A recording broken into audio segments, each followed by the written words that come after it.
Bonjour, c'est RC Lincard. On est le 26 juillet 2018 et soyez bénis en ce jour. Donc voilà, alors aujourd'hui je sonne encore la trompette et je viens nous encourager euh, à sortir du monde et de ses valeurs. Je viens nous encourager à faire tout notre possible pour demeurer connectés au Seigneur Jésus-Christ dans l'intimité, dans la repentance, parce que le Seigneur Jésus-Christ est proche de venir. Alors, souvent, on peut l'ignorer, on peut faire comme si on ne voit pas, on peut dire, bon, il ne faut pas exagérer, mais ça ne change pas le fait que les choses vont arriver sous nos yeux. Et pour ne pas être surpris désagréablement, alors, vaudrait mieux se mettre en règle que d'attendre et après pour dire, ah, mais je ne savais pas rester si proche. Je l'ai entendu souvent, mais bon, je pensais que j'avais encore le temps.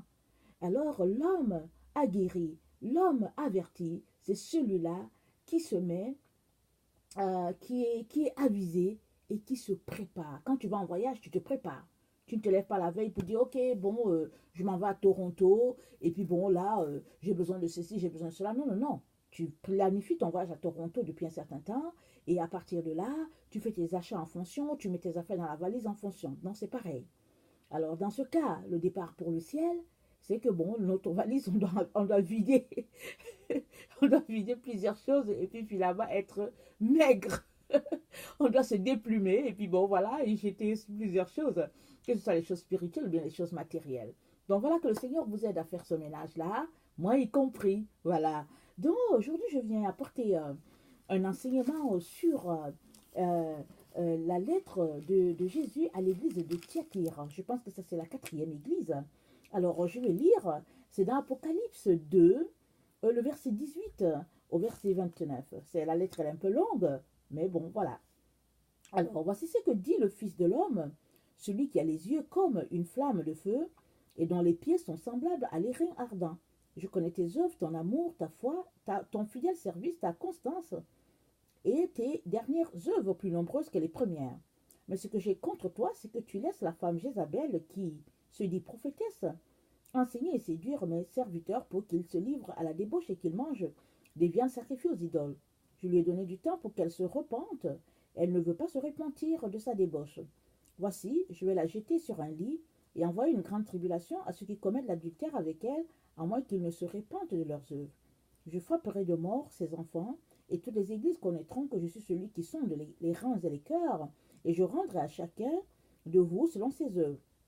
À vous, à tous les autres de Thyatire, qui ne reçoivent pas cette doctrine et qui n'ont pas connu les profondeurs de Satan, comme ils le disent, comme ils l'appellent, je vous dis, je ne mets pas sur vous d'autres fardeaux.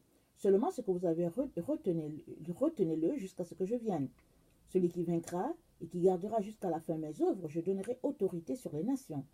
Il les pètera avec une verge de fer, comme on brise les vases d'argile, ainsi que moi-même j'en ai reçu le pouvoir de mon Père. Et je lui donnerai l'étoile du matin. Que celui qui a les oreilles entende ce que l'Église dise, c'est ce que l'Esprit dit aux Églises. Donc voilà, dès le début de la lettre, Jésus s'annonce comme un feu dévorant. Alors, ses yeux, une flamme de feu, alors ses pieds de l'airain ardent, tout ça, c'est des choses qui brûlent. Parce que vous savez, le feu est là pour brûler. Alors Jésus vient donc consumer les péchés, et puis il consume tout ce qui n'est pas de lui, parce qu'il est un feu dévorant.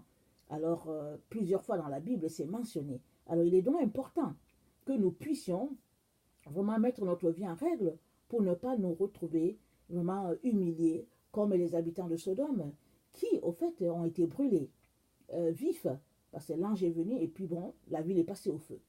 Et ça, c'est parce que leurs œuvres n'étaient pas bonnes devant Dieu. Et quand on lit la lettre de Jésus-Christ à l'église de Thyatire, Jésus s'annonce déjà comme ça, comme vraiment quelqu'un qui a ce pouvoir-là de brûler, de rendre à néant. Et l'airain, quand il est chauffé, c'est vraiment ça. Je ne sais même pas si tu peux mettre le pied dessus parce que c'est un matériel. Et quand tu vas sur Wikipédia, quand tu vas voir ça, on va dire bon, ça change de couleur tellement c'est brûlant. Je pense que l'image que vous devez avoir, c'est comme quand vous êtes chez le forgeron et qu'il est en train d'attiser son feu sur cette pierre-là pour épurer l'or. La pierre même, elle devient brûlante. Donc l'airain ardent, c'est quelque chose comme ça. Et Jésus-Christ s'annonce comme ça à l'église de Thyatire.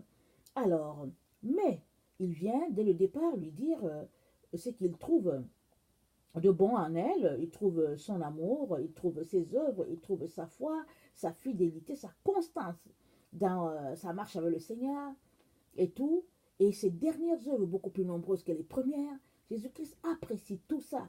Mais il y a quelque chose qu'il reproche à cette femme-là, à cette église-là, pardon, c'est que la femme Jézabel se met à enseigner. Et elle apprend à certaines personnes dans l'église à manger les viandes qui sont sacrifiées aux idoles. Alors, le problème ici, ce n'est pas le fait qu'une Jézabel enseigne, parce que, vous savez, dans nos églises, on dit que les femmes n'ont pas le droit d'enseigner, ou bien on dit que la femme peut enseigner les enfants de 0 jusqu'à 12 ans, à l'école du dimanche, la plupart du temps, c'est les femmes qui enseignent, et après, quand l'enfant a 12 ans, on dit subitement que l'enfant ne peut plus être enseigné par la femme. Alors vous comprenez un peu le ridicule de cette théorie-là, de cet enseignement farfelu-là. Alors, de cette doctrine farfelue-là. Mais ici, Jésus-Christ ne fait pas le reproche que ce soit une femme qui soit en train d'enseigner. Il fait le reproche que ce soit la femme Jézabel qui est en train d'enseigner les membres de l'Église à s'adonner à de la débauche. Alors, maintenant, qui est Jézabel? La Bible nous dit que Jézabel, c'était la femme d'Akab. Akab, c'était un roi en Israël. Je n'ai pas noté la période dans laquelle il fut roi. Alors, je pense peut-être, je ne sais plus s'il descendait peut-être du roi Salomon. Je ne veux pas vous induire en erreur. Vous pouvez taper sur Internet et vous allez avoir toutes les informations. Mais Jézabel était donc la femme du roi Akab, un Israélite, alors que Jézabel elle-même, elle était la fille du roi de Tyr et de Sidon. Et, et Jézabel rendait un culte à Baal et puis à Astarté. Baal, on a déjà vu que c'était le nom de Nemrod aussi. Alors, Nemrod, c'est ce souverain-là qui s'est fait appeler Dieu au deuxième siècle après le déluge. Et il imposait à tout le monde de pouvoir l'adorer. Et entre parenthèses, Abraham a connu ce roi-là. Abraham a refusé de l'adorer.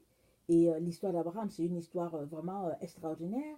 Et on va pas, je ne vais pas entrer dans tout le détail ici, mais toujours est-il qu'à un moment donné, Dieu a dit à Abraham de quitter et il va lui montrer l'endroit. Parce que là où Abraham était, Nemrod régnait puissamment à cet endroit-là. Alors Abraham est parti de là à l'endroit où Dieu lui a indiqué.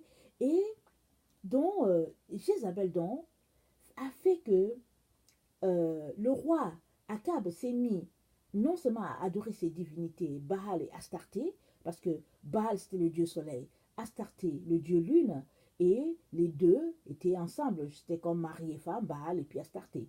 Alors Astarté, c'était un morceau de bois, disait-on, et puis bon, c'était planté souvent dans les maisons, et puis on le sculptait, et puis on lui donnait la forme d'une femme, et puis le dieu soleil qui était Baal était là, et puis bon, finalement, Israël a quitté le droit chemin, qui est l'adoration, la louange au Dieu vivant, le Dieu puissant, et Israël s'est retrouvé à adorer le Dieu Baal et Astarté, amené par Jézabel. Alors voilà en gros le portrait de cette dame-là. Et cette doctrine-là, quoique reprimée par certains rois, on sait que l'histoire d'Israël est telle que quand un roi venait qu'il craignait Dieu, il détruisait tous les hauts lieux d'adoration de Baal et d'Astarté, il retournait vers le Dieu vivant et tout allait bien. Et quand l'autre roi venait et que lui, il ne craignait pas Dieu, il remettait les autels de Baal et d'Astarté. Et ainsi a été la vie d'Israël. Alors, donc dans cette église-là de Thyatire, alors cette femme-là, Jézabel, qui enseignait, faisait que certaines personnes dans l'église se mettaient à manger la viande sacrifiée aux idoles. Alors, si vous regardez un peu vous faites un schéma dans votre tête, alors les gens, dans le temps, ils aimaient offrir des offrandes à l'Éternel sur le bûcher. Alors, Dieu même a dit à Israël, si tu veux m'offrir quelque chose, il ne faut pas que ce soit un animal chétif, un animal malade, un animal boiteux, il faut que ce soit parfait. Alors, question de vous dire que oui, ça se faisait des sacrifices. Alors, une fois que le sacrifice est fait, la viande, qu'est-ce qu'on en fait? Soit on la jette, soit on la mange. Très souvent, les gens mangent la viande. Regardez, quand Israël finissait d'offrir ces sacrifices-là pour pour la purification des péchés et tout ça et tout, la partie de la viande, on le donnait aux Lévites. Et puis bon, une autre partie, Dieu avait expliqué à Israël comment faire pour le manger. Mais toujours est-il qu'ici, il s'agissait du dieu Baal et du dieu Astarté. Alors, sa viande, déjà que c'est déjà quelque chose, une abomination devant l'Éternel de faire des sacrifices de ça. Et puis, l'autre abomination encore, c'est de se mettre à manger cette viande-là qui a été sacrifiée à des divinités. Alors, ça, c'est une insulte vraiment envers notre Dieu. C'est comme si, en tout cas, vous comprenez, vraiment, ça ne se fait pas. Alors, Dieu fait le reproche à l'église de Thyatire et lui dit, il faut que tu arrêtes ces choses-là parce que c'est quelque chose qui outrage l'Éternel au point, au plus haut point. Alors, parce que tu ne peux pas servir deux maîtres. Tu ne peux pas te mettre à servir le Dieu Jéhovah, le Dieu, l'Éternel des armées célestes, et en même temps servir le Dieu Baal et puis le Dieu Astarté. Ça n'a pas du sens. Et le Seigneur fait donc le reproche à cette église-là qui laisse Jézabel donc amener cette prostitution-là spirituelle dans l'église. Alors, la prostitution, vous savez, la prostitution, c'est une femme qui est mariée à un homme, exemple. Si elle se prostitue, c'est que, bon, elle prend son corps, parce que son corps appartient à son mari, le corps de son mari lui appartient. Alors, elle prend son corps, elle s'en va l'offrir à d'autres personnes, et puis, ce qu'elle ne devrait pas faire.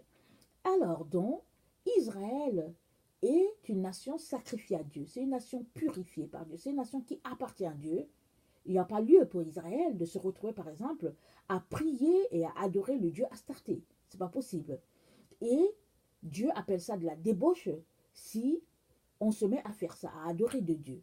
Alors c'est ça que Jézabel enseigne donc aux enfants d'Israël en leur disant que non, mais c'est pas grave.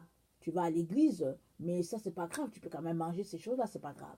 Alors cela nous interpelle beaucoup parce qu'aujourd'hui, vous savez, on est dans une période moderne, entre guillemets, je veux dire, dans notre temps.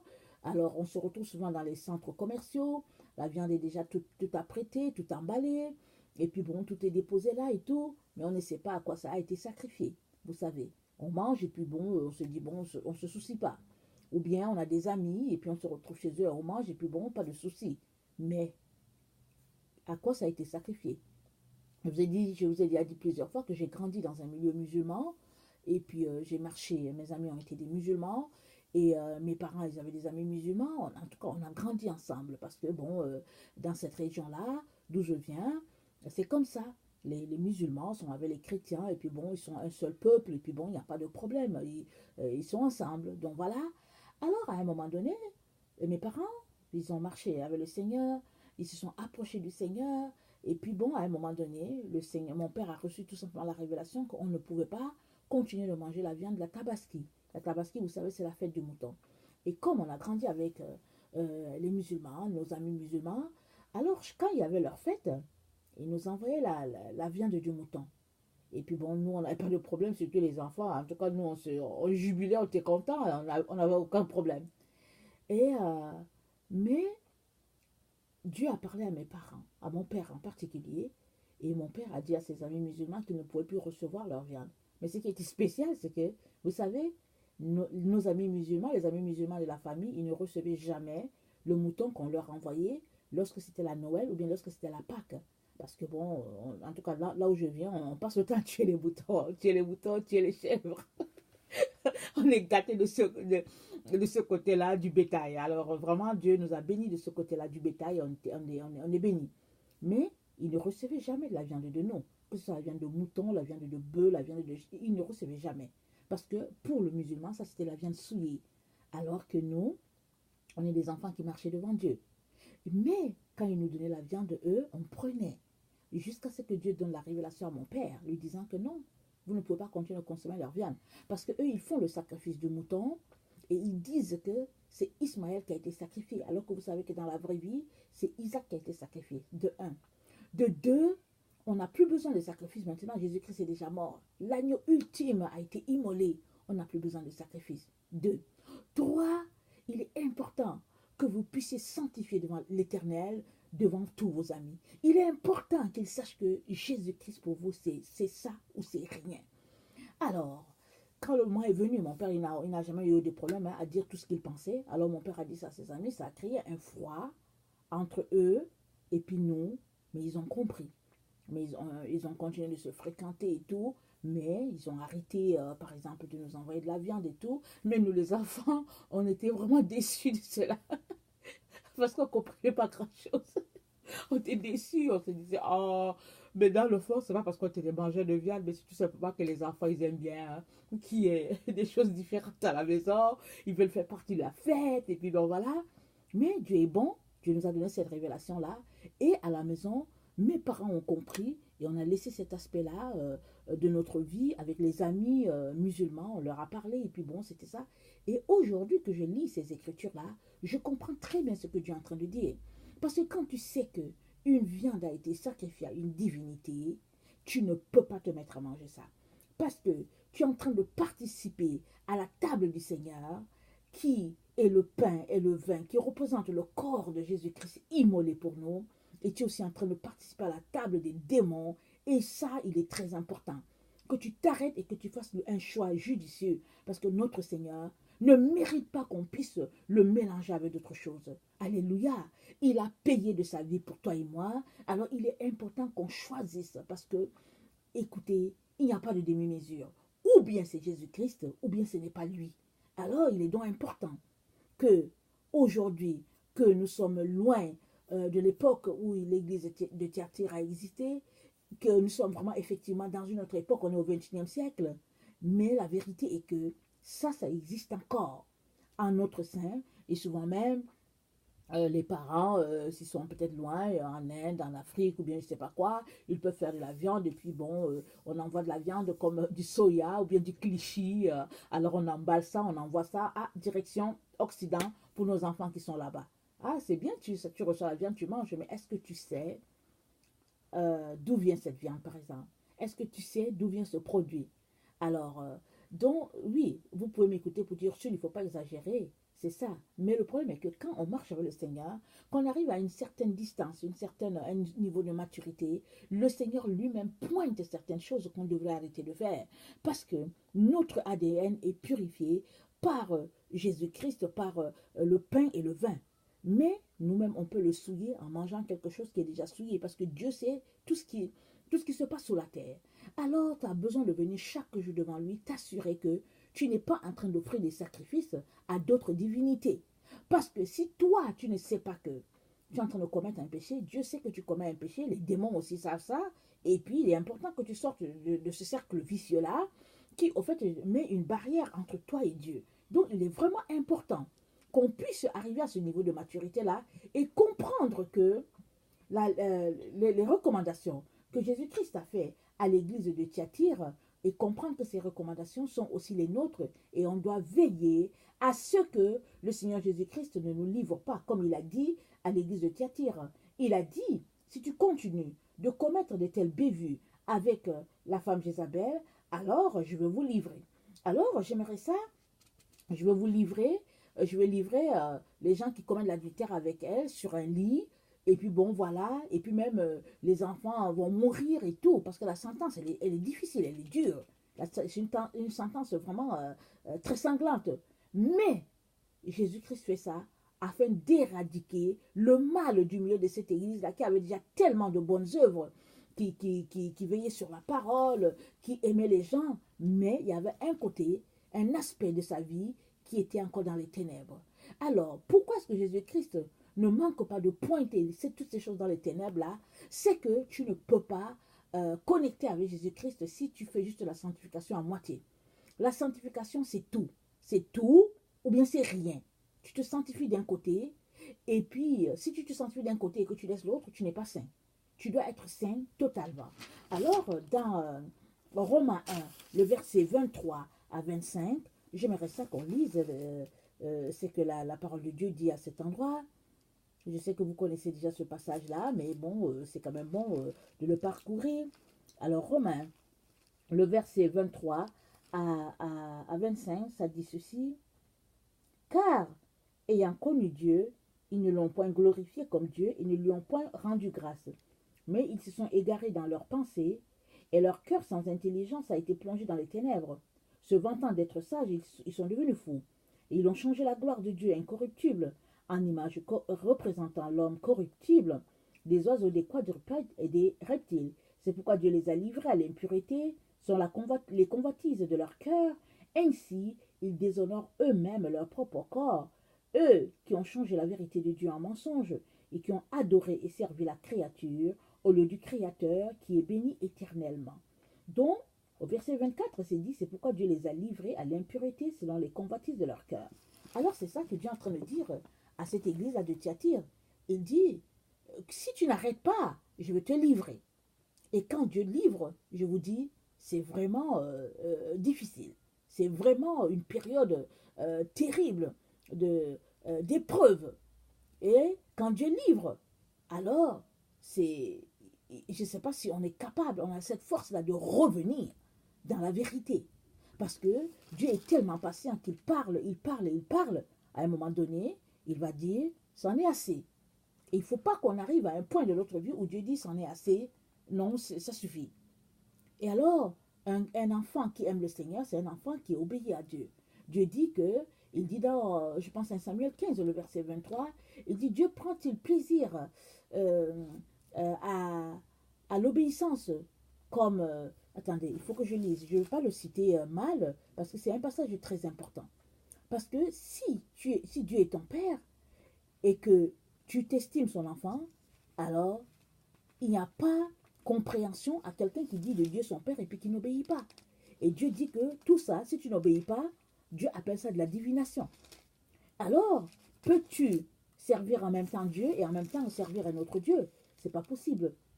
Alors, au verset 23 de 1 Samuel 15, ça dit, l'Éternel trouve-t-il du plaisir dans les holocaustes et les sacrifices comme dans l'obéissance à la voix de l'Éternel? Voici l'obéissance vaut mieux que les sacrifices. L'observation de sa parole vaut mieux que la graisse des béliers. Car la désobéissance est aussi coupable que la divination, et la résistance ne l'est pas moins que l'idolâtrie et les téraphins. Puisque tu as rejeté la parole de l'Éternel, il te rejette aussi comme roi. C'est la parole que Dieu a donnée au roi Saül. Mais Dieu nous dit que la désobéissance, elle est aussi coupable que la divination. Donc si tu es quelqu'un qui n'aime pas obéir à Dieu, Dieu compare cette attitude-là exactement à l'attitude qu'il décrit à l'église de Thyatire, qui au fait continue d'obéir à la femme d'Isabelle. Et Dieu dit, moi je vais te livrer si tu continues de faire ces pratiques-là. Alors, assurons-nous que nous ne mangeons pas les viandes sacrifiées aux idoles, d'un côté, mais assurons-nous aussi que nous ne sommes pas les chrétiens désobéissants. Très souvent, surtout dans notre époque, où on enseigne aux enfants à désobéir dès leur jeune âge, à l'école et puis un peu partout, on a l'impression que c'est pas grave. Dieu va comprendre, il va passer à travers. Mais le Dieu de l'Ancien Testament n'a jamais changé. C'est le même Dieu du Nouveau Testament. Le Dieu du 1er siècle, c'est le même Dieu du 21e siècle.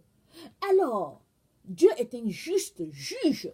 Et quand Dieu va juger, il ne va pas dire, ok, comme toi tu étais du 21e siècle et que les mœurs ont chuté et que vous aviez des iPads et des iPods qui vous enseignaient à dénigrer Dieu, alors ta sentence sera moindre. Non. Dieu va juger sur la même base pour tout le monde. Alors, notre époque, c'est une époque qui... les progrès technologiques vraiment regorgent les rues et vraiment on a l'impression que c'est l'émancipation, et on connaît tout, on a tout et puis bon voilà, tout est facile pour nous. Mais à cela est attaché beaucoup de péchés, beaucoup de dépravation. Et le Seigneur dit, assure-toi que tu es quelqu'un qui marche dans l'obéissance malgré toutes ces facilités-là que tu as dans ta vie. Parce que ces choses-là risquent de te perdre. Alors quelqu'un qui est sage et puis qui est aguerri, il s'assure que sa vie n'est pas emportée par ces choses-là. Alors c'est bien d'avoir un ordinateur portable, c'est bien d'avoir un cellulaire, c'est bien d'avoir un iPad ou bien un iPod, et je ne sais pas, tous les gadgets possibles, c'est bien tout ça. Mais assure-toi que ces choses-là ne prennent pas ton temps au point où tu n'as plus le temps pour le Seigneur. Tu n'arrives plus à méditer, tu n'arrives plus à prier, tu n'arrives plus à te concentrer parce que tu es tellement dans ces choses-là. Parce que ce que Jésus-Christ désire, c'est l'intimité avec nous. Il désire une communion avec nous. Parce que si tu as cette communion-là avec le Seigneur, alors tu seras connu du Père. Mais si tu n'as pas cette communion avec le Seigneur, toi, tu peux passer ton temps à dire que, oh, je suis chrétien, j'aime Jésus, tu vas à l'église. Mais est-ce que Jésus-Christ te connaît? N'oublie pas, au sein Vierge folle, Jésus-Christ a dit, je ne vous connais pas. Mais c'est grave quand même. Elle s'était dit vierge. Alors une vierge, c'est quelqu'un qui se met à côté, qui se met, qui se sanctifie, qui se garde, voilà, qui se garde pour son maître. Alors elle s'est gardée, les 5 là, les 5 folles se sont gardées comme les 5 sages. À la fin, Jésus-Christ a qualifié 5 de folles.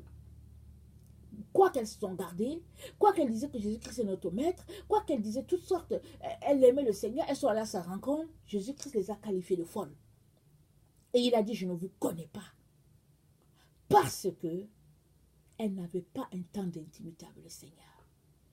Alors, si toi tu passes ton temps à flirter avec la femme Jézabel, à manger les viandes sacrifiées aux idoles, à te pavaner dans toutes sortes de perversions, tu peux être sûr que ces choses-là vont t'endormir spirituellement et tu ne pourras pas avoir ce temps d'intimité là avec ton Seigneur. Parce que dans le temps où nous sommes, le Seigneur Jésus-Christ nous encourage à être éveillés. Il nous encourage à veiller. Alors ça, c'est très très important de t'assurer que dans ta vie, tu n'as pas quelque chose qui fait que devant ton Seigneur, tu es peut-être une prostituée. Ou bien qui fait que devant ton Seigneur, tu es en adultère. Parce que tu es appelé à aimer Jésus-Christ, lui et lui seul. Tu es appelé à vivre dans la pureté, dans la sainteté, uniquement pour ton Seigneur. Tu ne peux pas dire, ok, bon, aujourd'hui, bon, c'est pas grave, je veux faire ceci. Non, non, non. Assure-toi que ce que tu manges et ce que tu fais est purifié. Pourquoi? Parce que notre ADN pardon, est fait de protéines. Hein? C'est fait de protéines. Alors notre ADN, c'est un tout. Alors c'est cette chaîne-là dans laquelle il y a toutes les informations nous concernant. Et si ton ADN est souillé, tout ton être sera souillé. Si ton ADN est purifié, tout ton être sera purifié. Alors les scientifiques en savent beaucoup de choses. Moi, je cite juste des petites phrases comme ça par rapport à ces choses que j'ai apprises sur les bancs comme ça. Alors, il nous revient à toi et moi, qui nous réclamons de Jésus-Christ de tout faire pour faire sortir de nous toute souillure. Alors, ne dis pas que bon, comment je vais savoir, mais viens dans la prière. Si tu ne viens pas, tu ne sauras pas. Mais si tu es quelqu'un qui vient, et puis tu viens aujourd'hui, tu n'entends rien, tu viens demain, tu n'entends rien, peut-être que viens pendant 10 jours, tu vas finir par entendre quand même quelque chose. Parce que le Seigneur, il ne manque pas d'avoir cette relation avec ses enfants, il ne manque pas de leur parler, il ne manque pas de pointer dans leur vie ce qui ne va pas, tout comme il a pointé dans la vie de cette église-là. Parce que c'est parce qu'il nous aime qu'il pointe les choses qui ne vont pas bien, afin qu'on puisse les changer. Parce qu'il veut une épouse pure, une épouse sainte. Et ça, il ne va pas baisser ses critères si nous ne comprenons pas ce qu'il veut. Il ne va pas baisser ses critères. Si nous sommes dans l'époque du 21e siècle, il ne baissera pas ses critères. Les critères demeurent pareils pour la première époque comme pour maintenant. Alors rappelons-nous, les gens, ils n'ont pas écouté. À un moment donné, le déluge est venu et puis bon, ça les a balayés. Il n'y a que Noé qui a été sauvé avec sa famille. Alors aujourd'hui encore, les moqueurs sont partout autour de nous. Et puis ce qui est spécial, c'est que c'est les enfants de Dieu. Hein. Ils vont écouter et puis bon, après ils se mettent à se moquer de toi. Ils écoutent, après ils se mettent à t'insulter. Tout simplement parce que tu leur dis, apprêtez-vous. Alors il y en a même qui vont dire que bon, ils n'ont même pas de travail à faire, ils n'ont rien trouvé à faire. Alors ils se mettent à dire que Dieu les a appelés, Dieu les a envoyés. Alors vraiment, il y a toutes sortes d'histoires. Mais toi, qui entends cette parole, tu dois te concentrer. Tu dois t'assurer que tu restes connecté à ton Seigneur et tu pries pour les autres qui sont autour de toi afin qu'eux aussi, les écailles puissent tomber de leurs yeux afin qu'ils puissent voir. Parce que Jésus-Christ dit à cette église-là, l'église de Thyatire, il dit, attendez, il ne faut pas que je me trompe, voilà. Il dit, à celui qui vaincra et qui gardera jusqu'à la fin mes œuvres, je donnerai autorité sur les nations. Donc, il est question de garder les œuvres de Jésus-Christ jusqu'à la fin. Tu ne t'arrêtes pas avec les œuvres en cours de route, en disant, oh, tu es fatigué. Mais c'est jusqu'à la fin. C'est toujours celui qui vaincra jusqu'à la fin. Donc, il est important qu'on puisse tenir le flambeau jusqu'au bout. Et pendant qu'on va jusqu'au bout, il y aura des épreuves. Et effectivement, les épreuves, souvent, elles sont beaucoup plus grandes. Elles vont souvent en crescendo. Et ça, c'est pour l'ennemi, pour nous empêcher d'arriver. Et le Seigneur le permet pour nous épurer. Alors, on doit tenir, sachant que là-bas, au bout, notre Rédempteur nous attend. Ça, c'est très, très important. Alors, il dit, celui-là va paître les nations avec une verge de fer. Ainsi que moi-même, j'en ai reçu le pouvoir de mon Père et je lui donnerai l'étoile du matin. Alors, cette partie-là, là où les gens qui vont paître les nations, c'est aussi dans la parabole des talents. Jésus-Christ a dit, je ne sais pas si c'est dans Luc, je ne me rappelle plus exactement, où il a dit que celui-là, il a dit à certains qui ont fait fructifier, il a dit, ok, tu auras le gouvernement de 10 villes. À l'autre, il a dit, ok, tu auras le gouvernement de 5 villes parce que tu as fait fructifier les choses que je t'ai confiées. Alors, cela est important de mentionner cette partie-là parce que vous savez, développer nos talents pour le Seigneur, c'est très, très important. Développer nos dons, développer les choses qu'il a mis en nous, ça, c'est très important. Il ne faut pas qu'on s'asseye sur les dons qu'il a mis en nous parce qu'au fait, nos dons fait que nos dons reflètent qui nous sommes, mais nos dons montrent la gloire de Dieu en nous. Alors, l'ennemi, c'est ça. Alors, il fait tout pour nous empêcher, par des choses mystiques, par des personnes qu'il met sur notre chemin. Il fait tout pour nous empêcher d'atteindre notre destinée. Il fait tout pour nous empêcher de pouvoir réaliser les talents que Dieu a mis en nous. Il fait tout pour nous empêcher.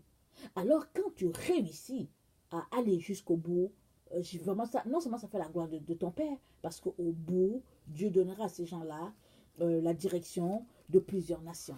Alors, vraiment, mes frères et sœurs, ces lettres-là qui ont été adressées aux églises nous parlent encore aujourd'hui. Moi, à chaque jour que je viens, je vois que j'ai encore quelque chose à apprendre là-dessus. J'ai toujours quelque chose. Et ne disons pas comme certaines personnes qui disent que bon, c'est passé, tu attires, c'était des choses du 2e ou 3e siècle et tout, et que nous, aujourd'hui, c'est l'Odyssée. Non. Tu peux, à ce moment de ta vie, trouver une recommandation de Jésus-Christ à la lettre de Smyrne, à l'église de Smyrne. Tu peux trouver cela utile pour toi, comme tu peux trouver, par exemple, quelque chose à l'église de Thyatire utile pour toi, ou tu peux trouver 3 choses que Dieu recommande à 3 églises différentes, mais tu peux tout trouver ça utile pour toi parce que tu as besoin de mettre ça dans ta vie afin que ta sanctification soit complète. Alors que le Seigneur vraiment nous donne de pouvoir marcher sur cette voie-là, alors qu'il ouvre nos yeux et puis qu'il ouvre aussi nos oreilles afin qu'on puisse entendre clairement et qu'on puisse voir ce que le Seigneur veut que nous fassions. Donc voilà, si toi tu es quelqu'un qui ne connaît pas le Seigneur, je viens te dire qu'il n'y a pas de religion qui peut te sauver. Jésus-Christ est la seule personne qui te sauve. Et avec Jésus-Christ, ce n'est pas une religion, c'est une question de relation. Alors Jésus-Christ t'aime, il aspire à cette relation-là avec toi, il t'appelle à venir à lui, il soupire vraiment à avoir cette proximité-là. Mais la décision vient de toi. Alors, je sais que souvent c'est difficile quand on grandit dans un milieu de religion et tout, où on nous apprend par exemple que Jésus-Christ c'est pour les chrétiens et puis que pour nous autres c'est autre chose. Mais dans la vie, c'est pas vrai. Dans la vraie vie, c'est pas ça la vérité. La vérité, c'est que Jésus-Christ est le seul pour tout le monde. Et tu as besoin de lui donner ta vie pour vraiment hériter de cette vie éternelle à laquelle tu aspires. Parce que si tu es membre d'une religion, c'est parce que tu aspires à la connexion avec ce Dieu-là. Et moi, je viens te dire que la connexion avec Dieu, ça ne va pas se faire via ta religion. Ça va se faire via une relation avec Jésus-Christ de Nazareth. Que le Seigneur te donne vraiment de l'appeler à ton secours. Il va venir. Appelle-le. Dis-lui que tu veux connaître la vérité. Je te dis, tu seras émerveillé parce que Jésus-Christ va s'amener et il va te révéler qui il est. Alors que sa grâce demeure sur chacun d'entre nous, que le Seigneur nous donne de persévérer jusqu'au bout. Je vous aime. Dieu vous aime davantage. Soyez bénis. Merci.